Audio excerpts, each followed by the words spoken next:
जब मैं घर से गुस्से में बड़बड़ाते हुए निकल आया था और बस स्टैंड की तरफ आगे बढ़ने लगा, मैं मन ही मन बड़बड़ा रहा था। पता नहीं कितने पैसे छुपा के रखे हैं, लेकिन मेरे लिए एक बाइक नहीं ले सकते। अब मैं यहाँ से चला जाऊँगा और तब तक वापस नहीं आऊँगा जब तक मैं खुद के पैसों से बाइक नहीं खरीद लेता। इतना सोच ही रहा था, तभी मेरे पैर में मुझे कुछ चुभने का एहसास हुआ।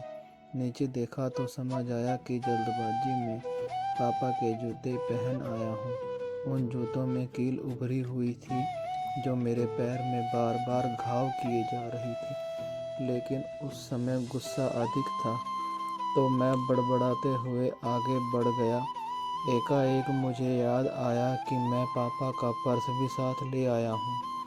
मेरे खुराफाती दिमाग में एक ख्याल आया, क्यों ना आज पापा का पर्स चेक किया जाए, जिसे आज तक उन्होंने किसी को हाथ तक नहीं लगाने दिया।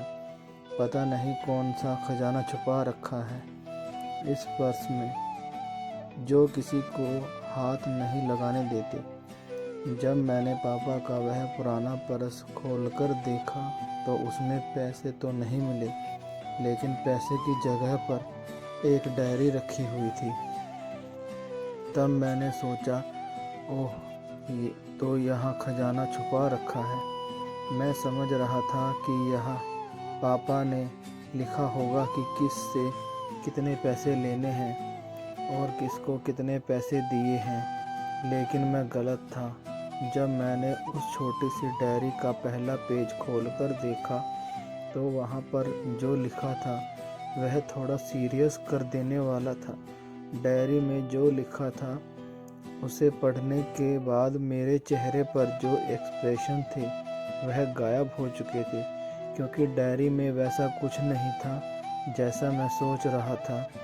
वहाँ पर उन पैसों का हिसाब लिखा हुआ था जो अलग अलग कामों के लिए अलग अलग लोगों से उधार लिए गए थे। उस लिस्ट में कंप्यूटर के नाम पर भी पैसे लिए गए थे। कुछ यूँ लिखा था, 50,000 बेटे के कंप्यूटर के लिए। यह वही कंप्यूटर था जिसे मैं आज तक यूज कर रहा हूँ, लेकिन मुझे यह पता नहीं था उस कंप्यूटर को खरीदने के लिए पैसे कहाँ से आए थे। लेकिन आज पता चल रहा था। मुझे आज भी याद है जब मैं पहली बार कमरे के लिए जिद की थी, जो मेरे पापा ने मुझे 2 हफ्ते बाद मेरे बर्थडे पर लाकर दिया था, जिसे देखकर मैं बहुत खुश हुआ था।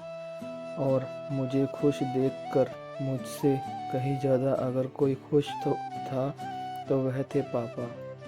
अब मेरे चेहरे से गुस्सा एकदम गायब हो चुका था। जब मैंने आगे का पन्ना पलटा तो वहाँ पर कुछ विशेष लिखी हुई थी। पहली जो विश थी उसमें जो लिखा हुआ था, अच्छे जूते पहनना। यह बात मेरी कुछ समझ नहीं आई। तभी मेरा पाँव अचानक सड़क पर भरे हुए पानी पर जा पड़ा और तभी मेरे पाँव में कुछ गीलापन होने का एहसास हुआ। जब मैंने जूते उतार कर देखा तो उसका तला टूटा हुआ था। यह देखकर मुझे डायरी में लिखी बात याद आ गई। तभी मुझे माँ पापा की कई बातें भी याद आ रही थी कि कैसे माँ जब कहा करती थी पापा से, अब तो जूते पुराने हो गए हैं, नए ले लीजिए, तो पापा अक्सर यह कहकर टाल दिया करते थे, जूते अभी और चलेंगे, अभी कुछ दिन पहले तो लिए थे। मुझे आज समझ आ रहा था कि कितने दिन और चलेंगे। साथ ही साथ यह भी समझ आ रहा था कि पापा का पर्स को क्यों छुपा कर रखते थे। तभी उस डायरी को पढ़ते हुए बस स्टैंड पर पड़ी बेंच पर आकर बैठ गया। अब उस डायरी का आखिरी पन्ना बचा हुआ था। उस पन्ने को जब मैंने पलट कर देखा तो वहाँ कल की डेट लिखी हुई थी।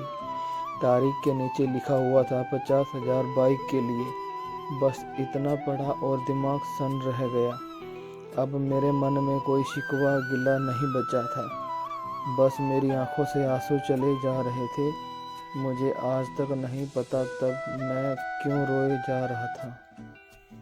अब मैं जल्दी से घर की तरफ भागा, लेकिन जूतों की वह कील पाँव में अब तक घाव बनाने में कामयाब हो चुकी थी। मैंने जूतों को रास्ते में ही निकाल कर फेंक दिया और भागते लड़खड़ाते हुए घर जा पहुंचा। लेकिन पापा घर पर नहीं थे। मैं समझ गया वह कहाँ गए थे। मैं सीधा पास वाली बाइक एजेंसी की तरफ भागा। पता नहीं आज कहाँ से इतनी ताकत आ गई थी कि मैं भागते हुए थक नहीं रहा था, और वह भी बिना जूतों के नंगे पैर। जैसे तैसे मैं बाइक एजेंसी पर पहुंचा। पापा वहीं थे। मैंने पापा को दौड़कर गले लगा लिया और मेरी आंखों से आंसू रुकने का नाम नहीं ले रहे थे। पापा को समझ नहीं पा रहे थे आखिर हो क्या रहा है, मैं क्यों रो रहा हूँ। मैंने पापा से कहा, पापा मुझे मोटरसाइकिल नहीं चाहिए, आप अपने लिए जूते ले लीजिए।